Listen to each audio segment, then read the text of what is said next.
welcome to the channel. All right, thank you. Thank you for Yes, having me, finally. indeed. Yes, indeed.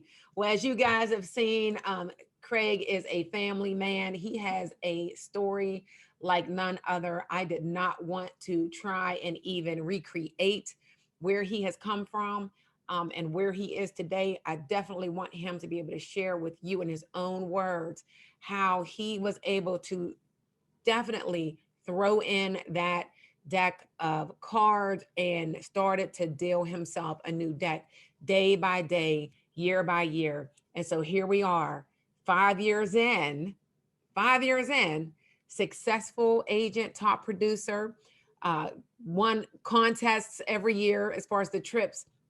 And now you are building an agency. Oh Yeah. my goodness. Like, and I'm super, super duper excited about that. And of course, Craig, as you've seen in the intro, is hiring in Pennsylvania, Virginia, and Indiana. All right. And as we continue to grow within our agency, he will be hiring in other states just as I am. Okay. So without further ado, Craig, I want you to just go ahead and tell us all about you. Where did you come from?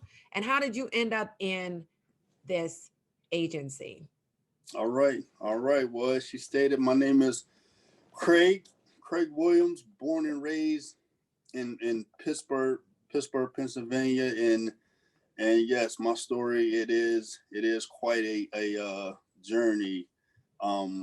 People talk about, as the subject matter, plan to have the cards that you are dealt. But as I got older, I realized it wasn't playing the cards that I was dealt. My journey and my path. It's the path that God put in front of me, and it was me to do with it as I please, making the best of it. But of course, my journey is only going to be sold, because I may write a book about this at the end. What comes at the end, that is what the end of my journey will be, what I choose it to be, and how I Mhm. plan to make it. But I will start off with the beginning of this journey.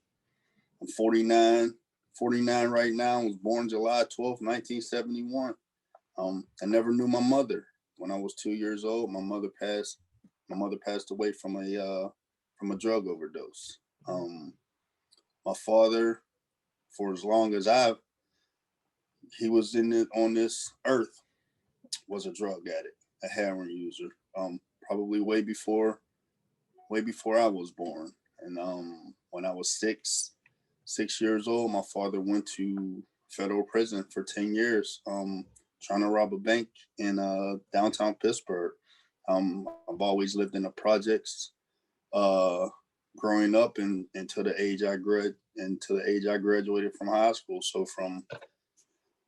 from the Arlington Heights projects here in Pittsburgh to the projects of Hawkins Village, when my father went to prison, I was adopted by my aunt, who was my father's sister. Me and my sister were sent there in a 3-bedroom project home with 4 kids. She had her two, which were my cousins, and it was me and my sister. 3 boys to a room. I slept on a couch. My cousin slept in a bunk bed. My sister had her own room downstairs. Society would tell you that, coming from where I've been, I should have been in jail like my father. I should be I will be hooked on drugs. So it would seem like what I was born into, it was designed for me to fail.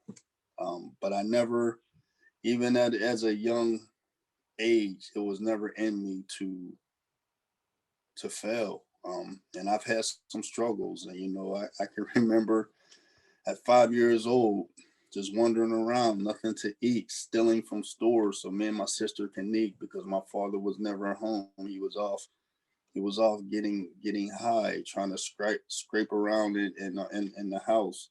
When he was out trying to find food to eat. for me and my sister. I mean, I remember the store in Arlington Heights. I stole so much from the store. The guy he would just let me go. You know, he stopped trying to stop me from stealing food out of there. And then I found out years later that my grandfather had been taking the guy money, saying, "Hey, whatever my grandson wants in this store, you just let him have it. I'll pay for it." You know, because when my Wow. grandfather came around, he could never find me because I was 4 or 5 years old. I was that kid that you saw out there with the holy shoes, looking malnourished, just wandering around in the projects, just not knowing where my next meal was coming from, trying to find something to eat for me and my sister, you know. So um I would say, you know, that lifestyle that I lived, even being adopted by my aunt, it humbled me. It humbled me a Mhm. lot, and it made me, as I got older, say, you know, when I get out of the projects, I'm never going back. Yeah. Um, I found a passion for football, and football was my out. That was my way out of the projects. And I was good. I graduated from Woodland Hills. With that, you know, most kids' dreams. I would say black kids' dreams that are ra- raised in struggle, and you know, it was the dream to be in the NFL. That's all I knew. So that dream of being in the NFL, it kept me out of trouble. It kept me from getting bad grades in school. I was no scholar, but I was no dummy either. I did Mhm. what I needed to do in school and more, so I can go to that next level of football. Um, my goal was never to go to jail, but you know, sometimes, and I've never been to jail Wow, that's as an awesome. inmate, I should say. Right. Um, I've never been to jail, and I never that was never part of my journey, you know. But growing up in the projects, you know, especially in the '80s when the crack cocaine epidemic um, hit, it you know, it kind of shook the projects up, where I saw my friends who had the same dreams of me of playing football and going to that next level of college just kind of fall off one by one, due to the crack cocaine era, you know, coming to the projects. You know, everybody wanted that life. Now, you know, project kids that couldn't afford a pair of shoes, there's a way that we can get shoes now. You know, um you can get into that type of game and have the lifestyle that you wanted. And I was, you know, I worked 3 jobs still, and my aspirations were still to go into the NFL, go to college, and play ball. You know, had it at a young age. I had a son. I was 17 my senior year, and you know, the year after I graduated, I had a son, and there were decisions to make. Like I said, I wanted to be a father to my son, and I wanted to, you know, wanted to be there for him like my father was not there for me. Although when I turned 16, my father was released from prison. At that time, there was nothing that he can really do for me or tell me, because I was a man. I never really had a chance to be a child like most young men that grew up in a household with their parents. You know, I had to become a man quickly before I became a man. So when my father got out of prison, I was making my own decisions. There was nothing that, you know, nothing that he can tell me. I mean, and I love my father regardless of his downfalls, you know. But the best advice, the best thing he did for me is show me the man that I didn't want to be. So when I had my son, instead of going into the military, instead of going to college, I opted and I jumped into the military. Uh, United States Navy, went into the Navy. I said I'll just do 3 years, and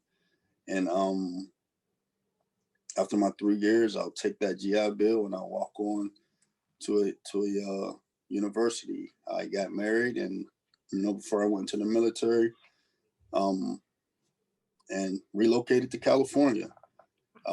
My grandfather, who was like like the father that I never had, but I didn't get to see my grandfather as often as I would have liked to uh, growing up. Just due to the circumstances and just some evilness that was going on behind that to keep us, my grandfather out of my life, me and my sister's life. But when I told him I was going into the military, he said, "Listen," he cried and said, "Don't ever come back. I'll come see you.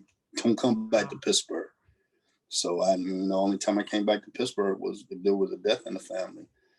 So I'm in the military, and the military, it, I'm going to say it saved me, and although I didn't go to college right out of high school, the military, I believe, saved me to what may have been, what was to become. It wasn't part of my journey to go to college right out of high school and going to the NFL. That wasn't the path that God laid out to me, because when He sent me into the military, it kind of broke my mold of who I truly was supposed to be, and the military rebuilt me. It just made me a whole different person, and it was as my family grew bigger, it just gave me a bigger outlook on life. So I did 10 years active duty, and after 10 years I did come back to Pittsburgh. Okay. I finished 10 years active duty, and I came back to Pittsburgh and served another 10 years in the reserves. By that time that I had came back, my grandfather had passed away uh, while I was in California. Came back, as I stated, came back for the funeral, and right back to California. So losing my grandmother and my grandfather was kind of like, why do I need to come back to Pittsburgh? There's no need for me. My sister was living in Atlanta, so they didn't want to come back, but my wife was ready to come back to Pittsburgh, and so I had to follow behind. I got out of the military because at the active duty, because I couldn't get closer to the east side. So the only way to get close to the east side was to eventually having to relocate back to Pittsburgh. I came back to Pittsburgh with nothing because I didn't expect to come back to Pittsburgh. So Right. here I am. Yes. So here I am living I have a family there's 6 of us. We're living in the attic of my in-laws, who, wonderful people, took us, made us feel at home, made me feel at home. It wasn't, so it wasn't like, oh man, here they come with this big family. No, they took us in, but I'm used to being on my own and doing my own thing. So it just felt like, man, all the years I did in the military, and now I'm back. It seemed like I'm back to square one. I'm not in the projects, but I'm living in the attic with a family of 6, and so I did finish in the reserves, and I was grateful enough because of my military background and my red military resume. I was able to get a job with Department of Corrections. Uh, I had applied with the Department of Corrections and the City Police. Department of Corrections hired me first. Then the City Police hired me, and I was going to go with the City Police. And before that happened, they had a hiring freeze. So luckily, I didn't, give a 2 weeks notice to the state. So I just stayed with the state Department of Corrections. I was, and just to rewind a little bit, I mentioned it was my dream to go into play college ball. So I don't want anyone to think I gave that dream up.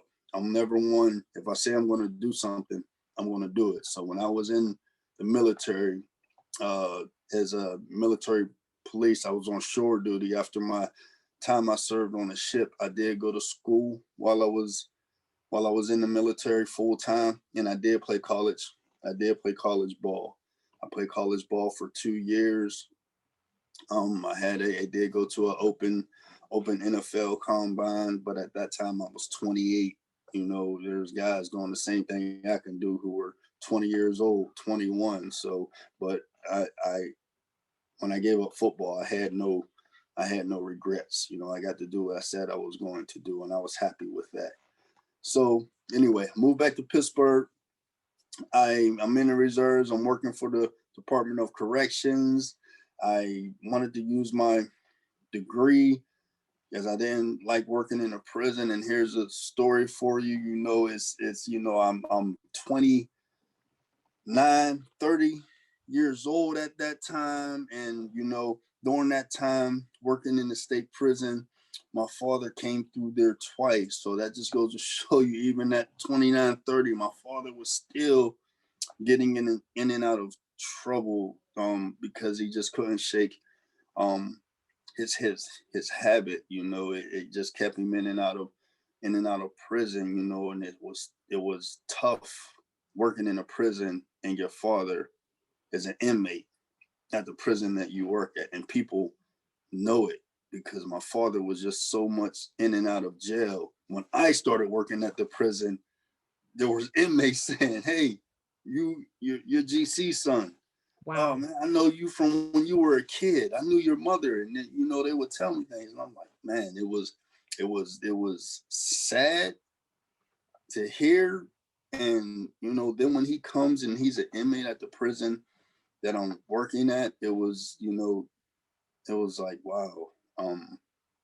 That's It crazy. was it That's was crazy. yes, it's crazy. It was tough. Um, but even working in a prison, I knew I this wasn't for me. Just working in a prison 8 hours a day behind these closed walls. So I wanted to try something different. I was going to apply for the state police, and then I decided to go state parole. I went to state parole, transferred and went to state parole. I was a state parole agent for about 9 months before I was hired to be a supervisor for the Border Probation and Parole. Now I wasn't, to be a supervisor. They want you to have a bachelor's degree, but my work ethic was, I've always been Top a hard notch. worker. Hmm. So over people that had a degree, I was promoted into a supervisory position. Not only that, I was sent to a state prison that was the worst prison from the parole side, um, of getting the job done. So it was probably at the bottom of the list of institutions where that field in parole was the worst field, and that prison was the worst that a inmate would want to go to because they knew the chances of them getting out on time on their parole date was slim to none. I took over, and once I got to the root of what the problem was, within 6 months, um, we were one of the top. We were one of the top prisons where That's guys were have served their time, and it was time for them to go, and they were getting out when they were supposed to get out. So I turned that prison all the way around um, while I was there. And while I was there, I had the pleasure of hiring some great people, and most of the people that I hired at that position, they ended up going on to be supervisors. But there was one person that I had hired, a Sheena Hancock, and she was I want to say she had just graduated from college, and one of the one of the I would say one of the smartest people that I had working for me. If I needed something done, she was the person I would turn to. Um, so she, after 5 years, she had decided to leave the state, and I was like, I'm like, what? like, who leaves a state job paying as well as they do, and we have all the, you know, the medical, dental. You're like, this is the American dream, you know. And yes, I am one that thought, hey, punching that clock, that 9 to 5, retiring and being able to live off the fat of the land after you retire, you know, that was the American dream. At least that's what I was sold. And you know, and I wasn't. That's what I was sold to by society, because my grandfather, you know, he was a person that can buy whatever he wanted. He can travel wherever he wanted. But my grandfather was a business owner. So, but I never really paid attention to, even though I worked with him, to how his lifestyle was. My grandfather was just somebody that, hey, I knew he had money, and he was somebody that whenever I could, you know, was in his presence and I wanted something or needed something, he was always going to tell me yes, because my grandfather, even as I got older into my teens, and I talked to you about the 80s period, where, you know, a lot of my friends were getting into that game. My grandfather didn't want to see me go that route, so he would never tell me no, because he didn't want me trying to do something different to get what I want. So my grandfather wanted me to succeed before I even knew that I was going to succeed in life. I just knew that, hey, I'm having a family now. I need to do something. The military is going to save me.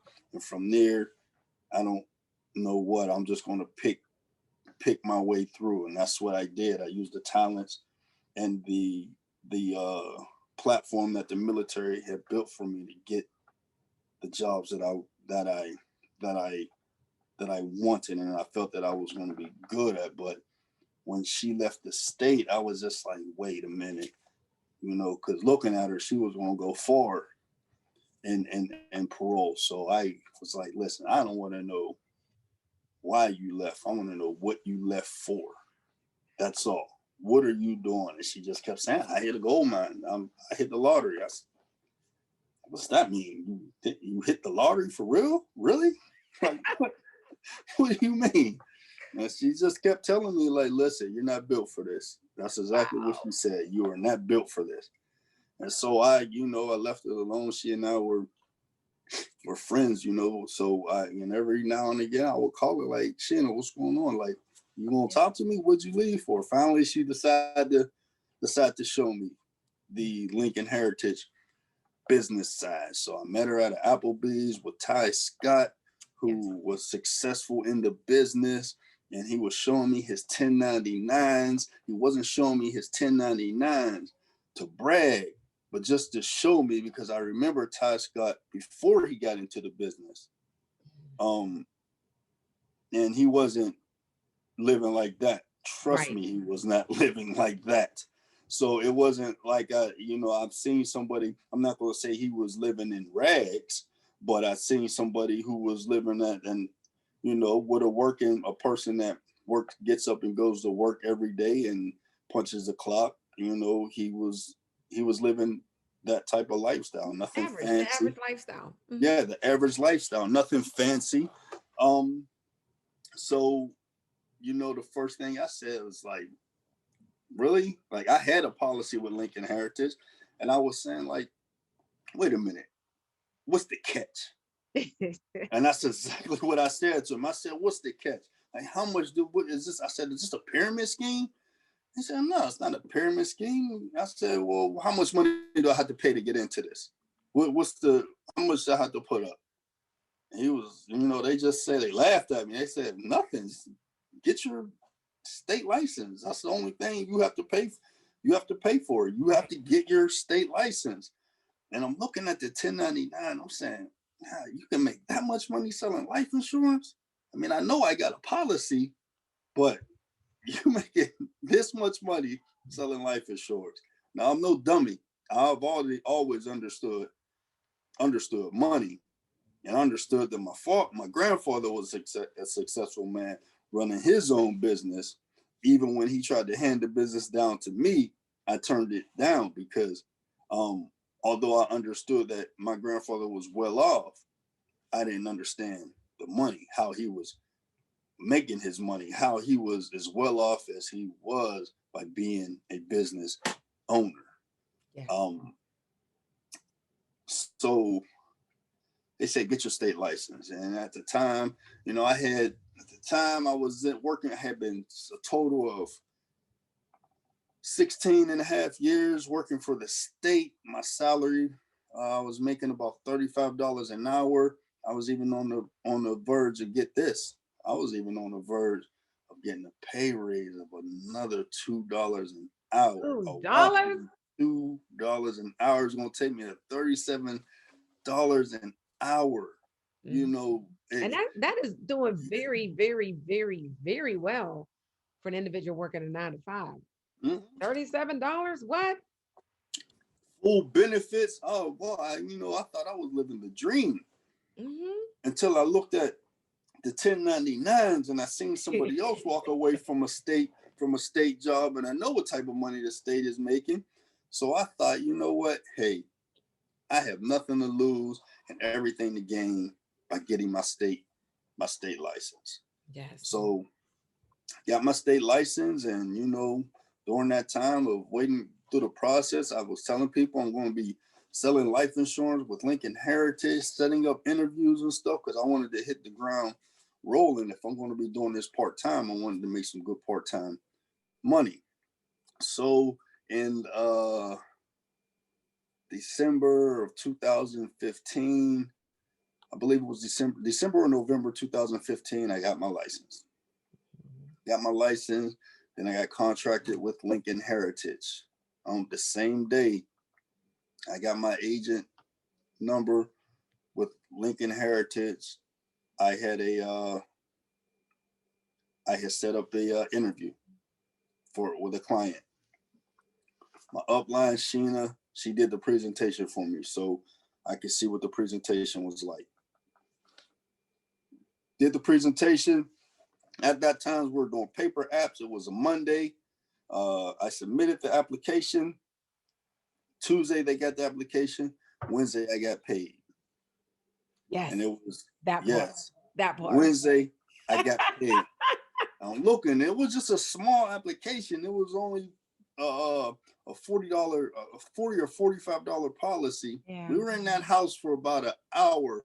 It took her to do the presentation, and in that hour, I got deposited $250 in my bank account. I was like, for a $40 policy? Now, at the time, I didn't know anything about $100 policies and huge policies. I'm just getting into it. So I'm thinking like that's the average. But at the same time, I started thinking like, okay, if I do one of these a day, working 5 days a week, $250 a day, you do the math. That's what, $1,250 a week? Mm-hmm. If I do 2 a day, I can make, over $2,400 a week. Yeah. Compared to my state job, where I'm, after the taxes and everything, I wasn't even making $2,400 every 2 weeks. And you were exhausted, and all your time was in a building with all these criminals. Yes. And your life is at a risk every day. Yes, absolutely. And it was just, and the people I work with, it was, I have to be honest when I say it wasn't the job itself, dealing with the clientele that you have, or working in the prisons itself, dealing with inmates. It wasn't them at all. Wow. It was my own people that I worked with. In my circle, other agents, other supervisors, people above you, like they made the job hard, and it was I was at a point, I would say, when Lincoln Heritage came around, where like, I need to either get out of here, or they're gonna have to walk me out of here.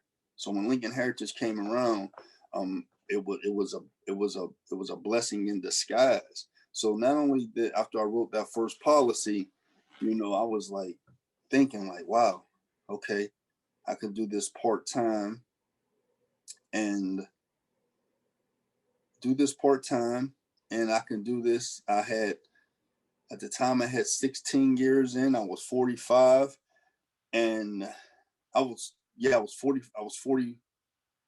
I was 44. I was saying, okay, I got 6 more years. I'll be 50. That'll give me 27 years with the state with my combined military. I'll have a full pension. My pension was going to be somewhere around $4,200 a month, and I had a lump sum that's going to pay out, maybe close to 300,000. Then I can swing into Lincoln Heritage full time. But then I also start to think like, wait a minute. So take Lincoln Heritage out of the picture. I work until I'm 50.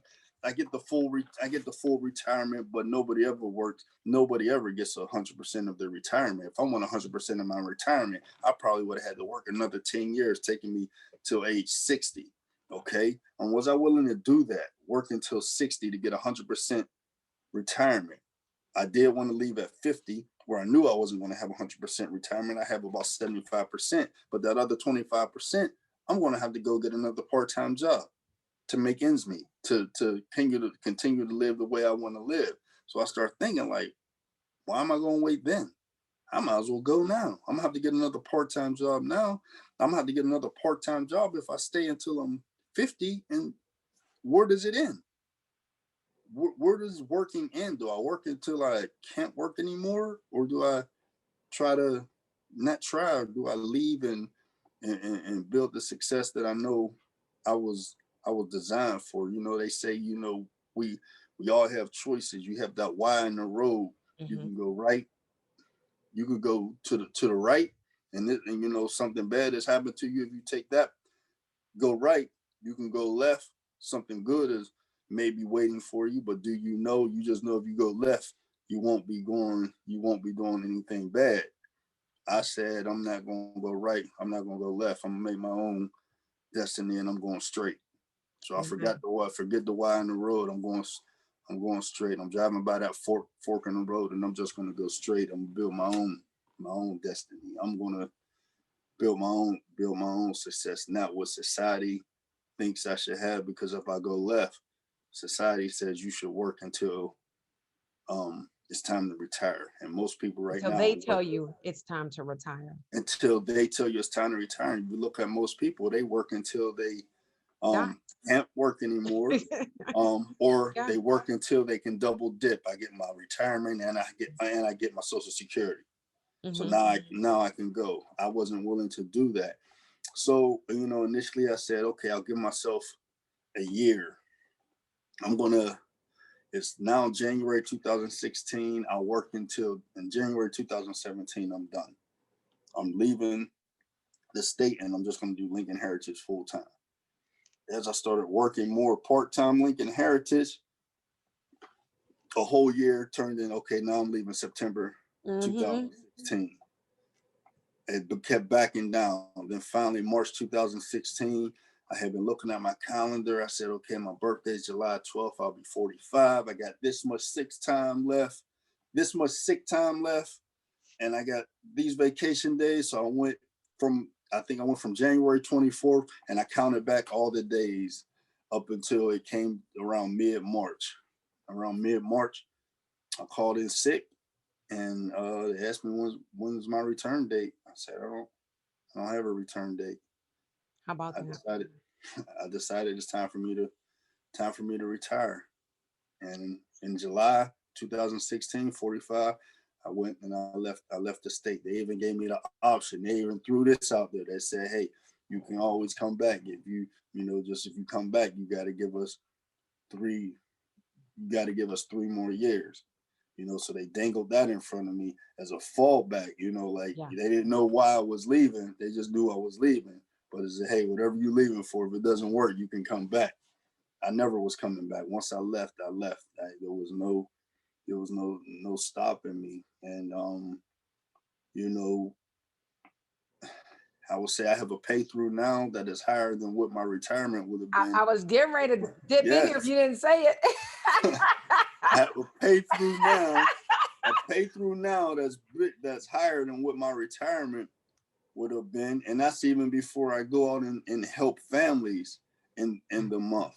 And wait a minute. Just for people, and I know throughout my videos I explain pay through, but if in fact this is the first time that somebody's clicking on this video, that pay through is our monthly pay. That is like 25% of our advances are split up 12 months to start building our security blanket, if you will. And that is our monthly pay. We call that a pay through that we get between the first and the fifth business day of each month.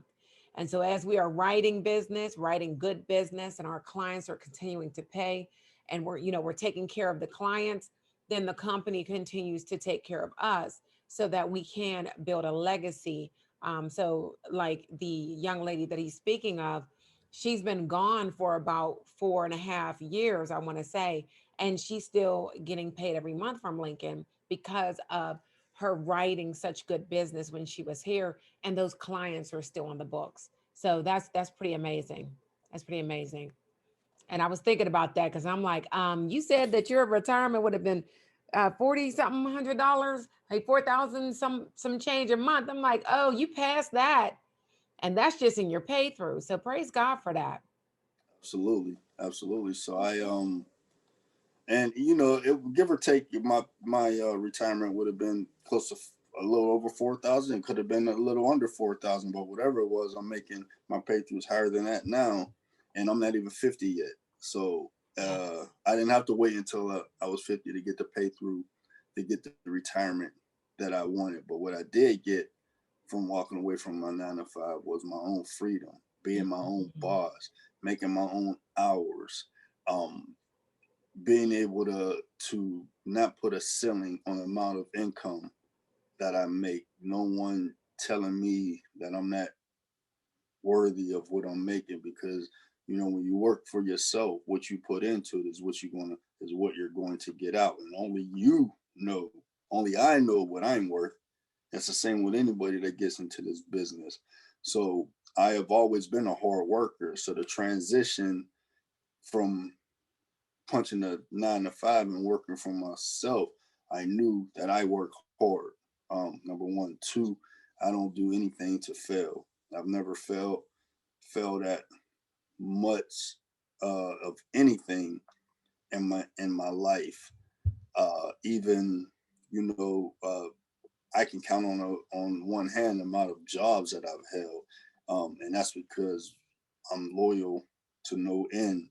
Whenever I start a job. So you figure 20 years in the military. I did retire from the military. I did do my 20 years. I don't receive a pension for that until I turn 60. So that money is not counted in my income because I retired from the reserves. I 17 years with the state. So that just tells you, like, I don't jump around, and I'm not trying to find myself and jumping job to job. When I get into something, that's it. That's what I believe I'm designed to do, and that's the path that God put in front of me. So I carry it out. I don't just get into something to get into something because it's a paycheck. It's something that I really want to do. And Lincoln Heritage was something that I knew I could do, and I believe that if I could punch a clock for somebody else, I could darn sure punch my own clock.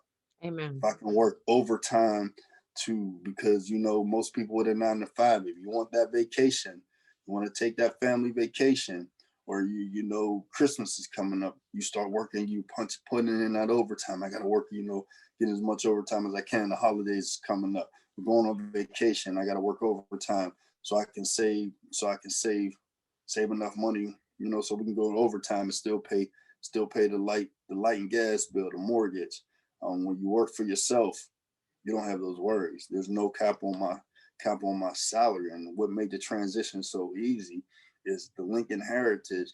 Not it's it's an amazing company in itself, but the Miles Group, like, the platform was there. I didn't have to come here and try to recreate the wheel. Yes. You Yes. know, I Yes. just I came here, and whatever mistake was what can be made in this business was already made before me and corrected. All I had to do is come in and do the business how they showed me to do the business. Do the business how my upline showed me how to do the business, who she learned from the person that brought her into the business, and the person that brought her into the business learned from Me. uh, Chrisiel, and Mhm. Chrisiel learned from Ty big Scott. guy Ty Ty Scott, and Scott. Ty Scott Mhm. learned from Troy Miles.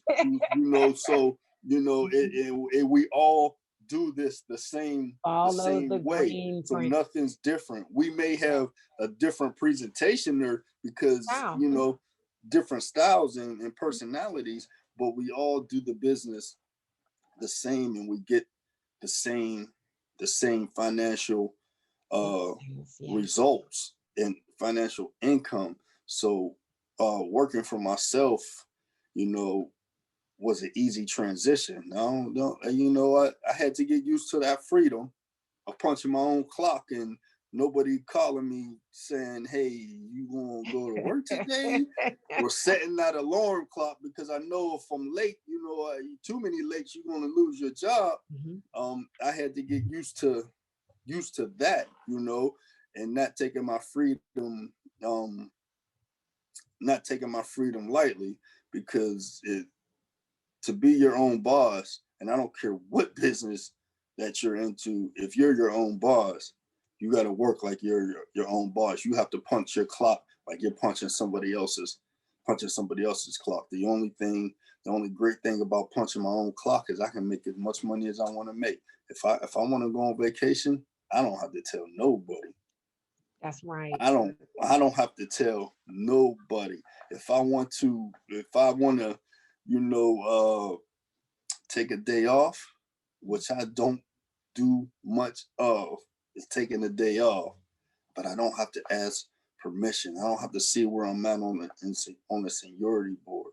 And I'm gonna be honest with you. Even when I take a day off, I don't take a day off. My business keeps going no matter where I am at.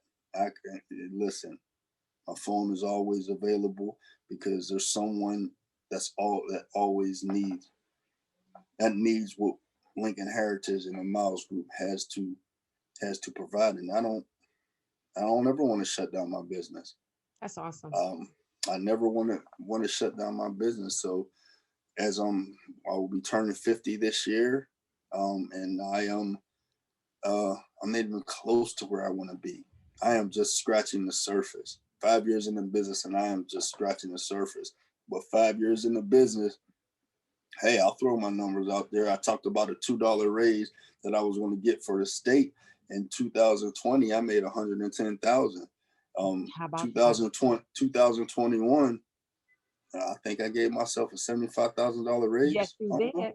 Yes, you did So give yourself a you do the math. $75,000 I gave raise. myself a $75,000 raise, almost close to 200,000, and I am for Yes. sure that in 2020 and in 2021, from 110 to, so what is it, 110 in 2019 to in 2020, 100, a little over 185. 2021, I will be well over 250,000, and that's guaranteed. I'm gonna And think about that, for individuals that hear the dates, the years that you just mentioned, you gave yourself a $75,000 raise during a pandemic, one that we have never seen before. And yes, I hope we never see again. And it's still here. But there was a lot of transitions. There was a lot of having to learn something new. There was a telephone now that we had to become best friends with, and making sales over the phone, where we would normally show our beautiful faces and smile at the people at the door and let them feel the God in us. But now we were on the phone, and you still made that happen. yes, yes. My You goal, you glossed over that. You yeah, you glossed over it.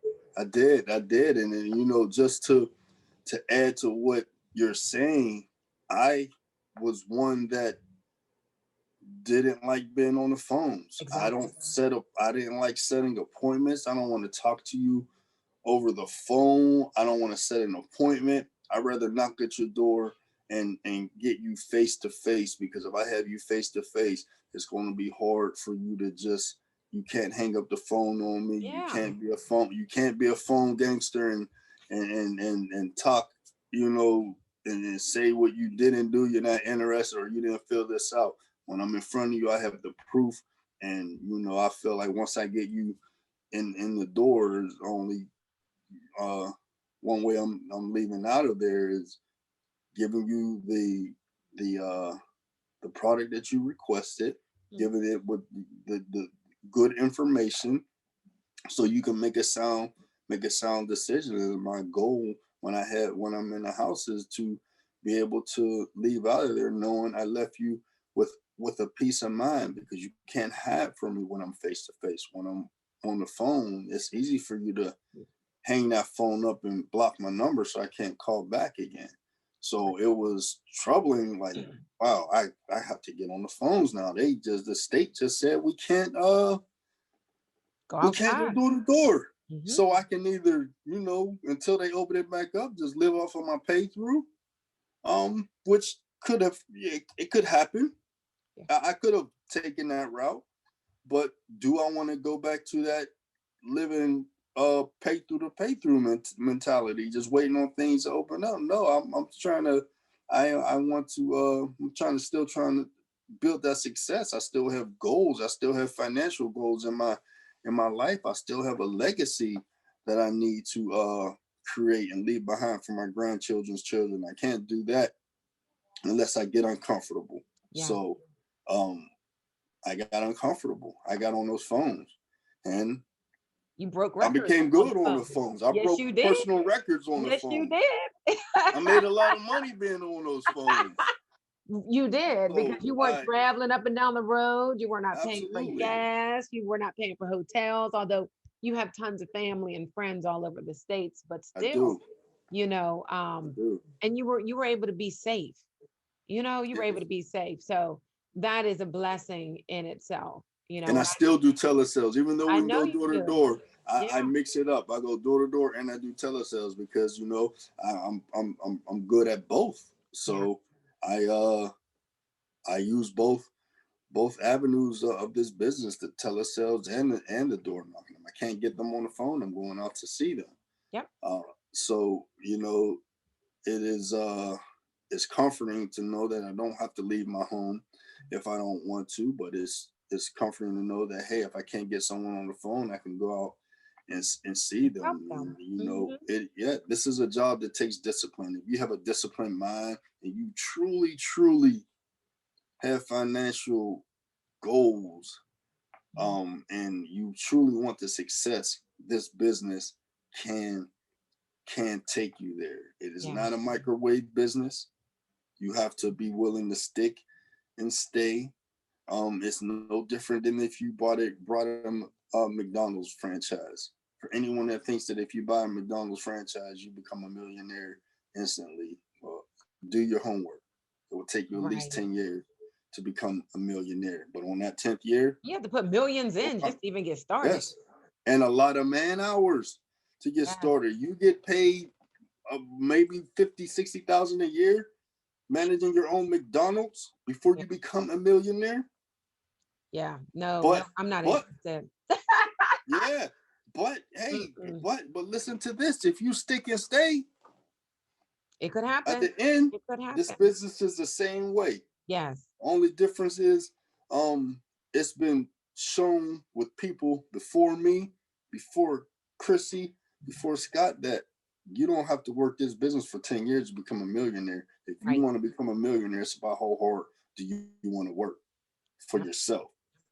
If Yep. you can make certain sacrifices for yourself and this business and family, you can get to the riches that you want to quickly. Yeah. Yeah. And actually be able to truly enjoy your life. You know, it's Absolutely. unfortunate that I've met a lot of people that have told me, of course, because obviously I'm in the insurance industry as well. but I've met several loved ones, mostly my female clients that are older, that their loved ones have passed on, and they have said, I mean, he retired and died a month later. I was like, what are you telling me? We didn't even get to travel. And, Yes. I hear all of those stories, which, I'll be sharing a lot of those on my podcast that's coming up in February. But it's like, we don't want to have that story, right? And it's a matter of we run hard while we're young and we can, knowing that in this opportunity, you are leaving that legacy and you're enjoying Absolutely. your family along the way. I saw you guys on Facebook. Happy anniversary. Oh, thank you. Happy Thank you. anniversary. You're welcome. You guys look like you had a great time.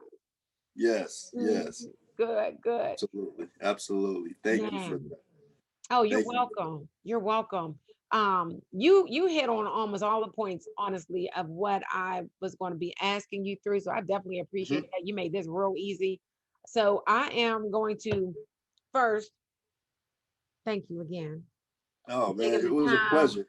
Yes, we're taking the time to jump on this channel, right? We are definitely going to be seeing more of Craig as he is again building his team and he is a part of our team. We're all in the same agency, but we work together in helping one another, grow and be successful and just understand that it is a process, right?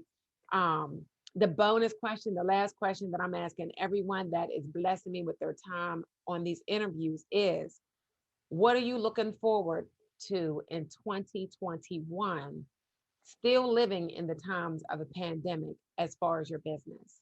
I am looking to help. Two goals: to help more people than I've ever helped in 1 year in this business in 2021. I want to help over 400 people. I haven't put an exact number to how many people I want to help, but I want it to be well over 400 people that I'm able to help this year in 2021. Not only that, I want to help as many people as I can with this same opportunity that I have. I am a leader by nature. So I know how to lead, and I know that I can, for anyone that's interested in this opportunity, I can help them build the same success that I am that I am achieving, and help them build the same legacy for their family that I am going to build for mine. I want to build a $500,000 agency in Yes, 2021. yes, Close to it, or as as as far over the $500,000 agency uh, threshold that I can. And I know if I build a $500,000 agency, that means I've helped a lot of people yes, become successful, and I want to teach them how to build five hundred thousand yes. dollar agencies. One thing I learned in this business is there is enough for everybody to go around. It does not get flooded um, with agents and the amount of people that need our product. There are people born and people dying every day, and every day more and more people are wanting and seeing that providing peace of mind for your loved ones is the way to go. I think this pandemic has put things into perspective for a lot of people. We just don't know when our day is going to come, just like no one could have predicted COVID. Right. If everyone, yes, yes, if everyone waited until we got a text message from God that said, hey, tomorrow's your day, you might want to get something in place, that's when we will wait for. Um, with the peace, with the peace of mind Lincoln Heritage can provide the families is bar none the best, because I did lose my father a few years back, and that same aunt that uh, helped raise me when my father went off to prison, they both had Lincoln Heritage policies from me that I was able to help them with, where no other company could help. There's no companies that are going to provide insurance to a person that is addicted to drugs. And my aunt had cancer when we were able to help, when I was able to put a policy in place for her. And when that day came for them to pass on, Lincoln Heritage was able to pay the claims out, and do everything that our product said it was going to do. And it wasn't because I was an agent. It's because this is what the company does. So I am 100% a believer of the Lincoln Heritage product, the Lincoln Heritage family. I've never been in a place where you're excited to go out and do your job. When we were having meetings, you're excited to go to those meetings every first Friday. Heck, even the Zoom calls, you're excited to get on the Zoom call every first Friday of the month because you see everybody happy. Like, you don't see that often. You're not in an opportunity or you even in the corporate world, like, who's making the big money. When I was working for the state, you knew who was making the big money, and they all worked out of Harrisburg. Right. You go into a Lincoln Heritage room, or you go into the Miles Group room, you will lose count of the amount of people that are making over six figures. Yes. And I'm not talking about just 100,000, 150,000. Right. We're talking about multiple six we figures. talk about multiple six figures, Yes. 600,000 a year, 400,000 a year, 700,000 a year. You have millionaires. You have millionaires in this business that you can reach out, not only just reach out to, shake hands with, go talk to, or invite you in their home to show you how to become a millionaire. Where do they do that? For free. We get that training for free. Yes. Absolutely. Yes. Absolutely. Man, I love it. Absolutely love it. Again, guys, Craig Williams, the ccwilliamsagency.com. Again, his information was in the intro and it's going to be on the out video as well. And as I always like to end it with these videos, behind every success is effort. Behind every effort is passion. And behind every passion is someone with the courage to try. Peace.